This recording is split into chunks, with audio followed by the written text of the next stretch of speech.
بسم اللہ الرحمن الرحیم۔ شروع اللہ کے نام سے جو بڑا مہربان نہایت رحم والا ہے۔ السلام علیکم۔ وہ کام جو کرنے سے روزہ نہیں ٹوٹتا مگر لوگوں کے ذہن میں غلط فہمیاں ہیں۔ نمبر 1، آنکھوں میں دوا یا سرما لگانا۔ نمبر 2، سر میں تیل لگانا، جسم پر تیل لگانا یا مالش کرنا۔ نمبر 3، خاوند کے سخت ہونے کی بنا پر سالن میں نمک وغیرہ دیکھنا۔ نمبر 4، مسواک کرنا خواہ تازی لکڑی کی کیوں نہ ہو۔ نمبر 5، بھول کر کھا پی لینا۔ نمبر 6، نکسیر کا پھوٹ جانا۔ نمبر 7، حلق میں بغیر اختیار کے دھواں یا مکھی وغیرہ کا چلا جانا۔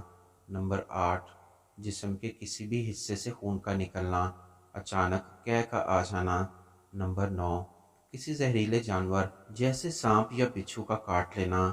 نمبر 10، بندوق کی گولی یا نیزے وغیرہ کا لگنا، بشرطے کہ بندوق کی گولی پیٹ میں نہ لگی ہو۔ نمبر 11 پہ ہے ٹھنڈک کے لیے غسل کرنا یا سرد ہونا، اور نمبر 12 پر بچے کو دودھ پلانا۔